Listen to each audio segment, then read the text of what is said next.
Bonjour, donc, je m'appelle Thierry Martin, je suis PUPH en immunologie clinique à Strasbourg et je coordonne le centre de référence maladies auto-immunes systémiques rares Est-Sud-Ouest, le réseau. Alors j'ai choisi aujourd'hui de vous parler du rôle des anticoagulants directs au cours du syndrome des antiphospholipides, puisque c'est un sujet qui a subi quelques développements. Donc, je vous rappelle qu'il y a 4 AOD disponibles actuellement, 3 qui sont dirigés contre le facteur 10 activé et 1 contre la thrombine.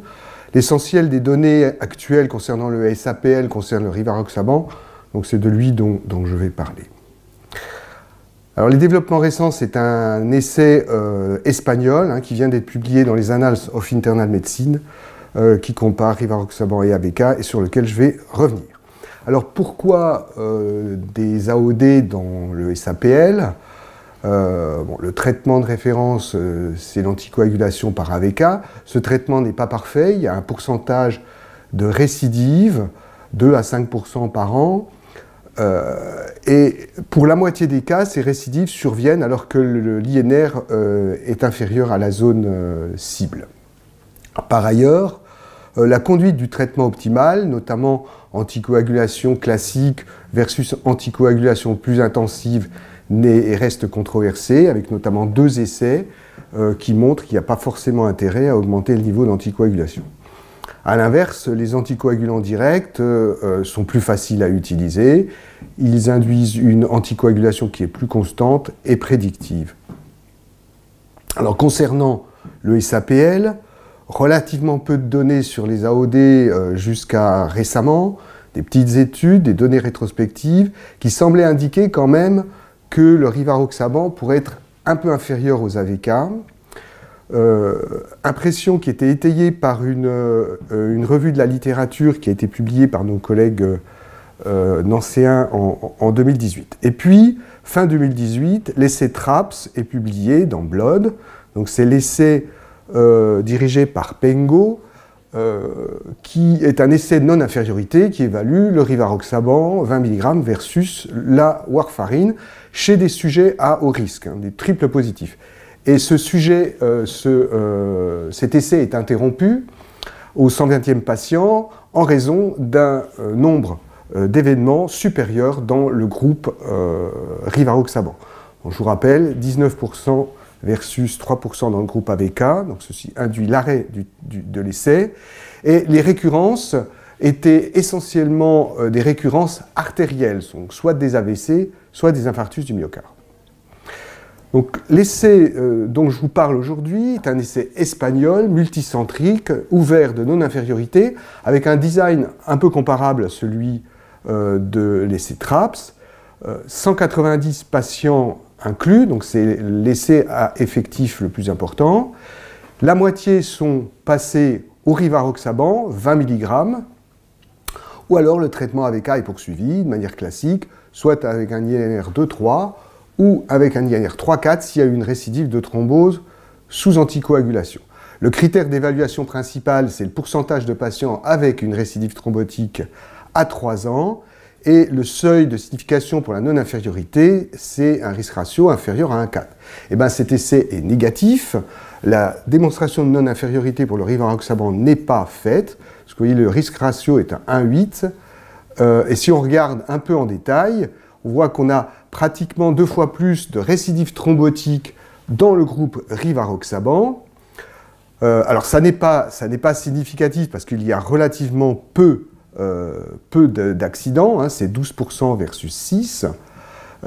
Ça le devient pratiquement si on se focalise sur les événements artériels avec un risque ratio de 4,4 en défaveur du rivaroxaban, et ça devient tout à fait significatif quand on regarde les AVC, puisqu'il y a 10% d'AVC dans le groupe rivaroxaban et 0 sous AVK. Là, le petit p est inférieur à 0,001.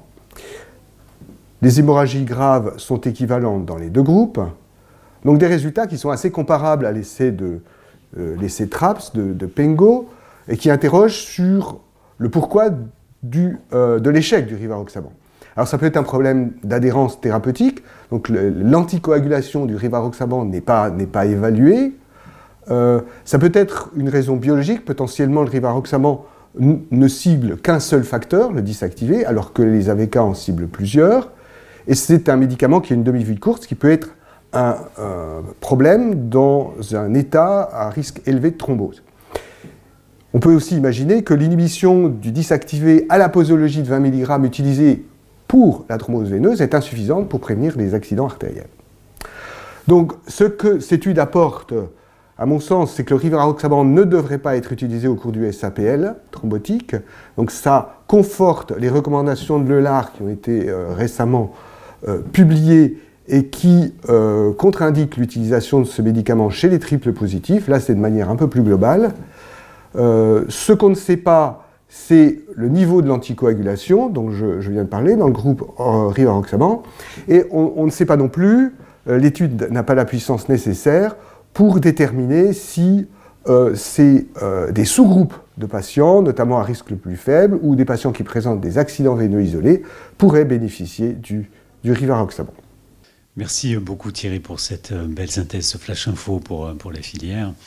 Alors, le rivaroxaban, définitivement, il faut l'exclure des stratégies thérapeutiques possibles du syndrome des antiphospholipides.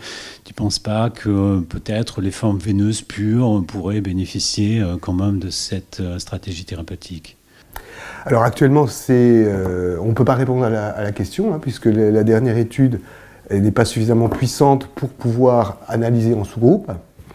On a l'impression qu'effectivement, moi, en tout cas c'est mon impression, c'est qu'il pourrait être intéressant chez ces patients à faible risque ou à accident veineux isolé, en particulier si on a des difficultés pour équilibrer l'INR ou si les AVK ne sont pas bien tolérés. Est-ce que tu penses qu'il faut refaire un essai de ce type-là avec un AOD qui a une demi-vie plus longue ou qui se prendrait en 2 prises pour assurer une meilleure couverture sur le nictémère de l'effet anticoagulant? Peut-être, je ne suis pas sûr que le problème finalement de la durée de l'anticoagulation soit clairement responsable. Il y a peut-être un effet posologique, puisque les doses de rivaroxaban sont fixées pour la thrombose veineuse. Or, des données animales montrent qu'on a besoin d'une activité antithrombine plus forte, anti-DISA plus forte, pour prévenir les accidents artériels. Donc c'est peut-être une question de puissance d'anticoagulation, auquel cas, effectivement, on pourrait l'utiliser dans les accidents veineux. Mais je pense que ça mérite un nouvel essai. Alors, avec le rivaroxaban ou avec un autre AOD, mais avec un effectif encore plus important pour pouvoir faire des analyses en sous-groupe. Eh bien, merci beaucoup, Thierry. À bientôt. Merci.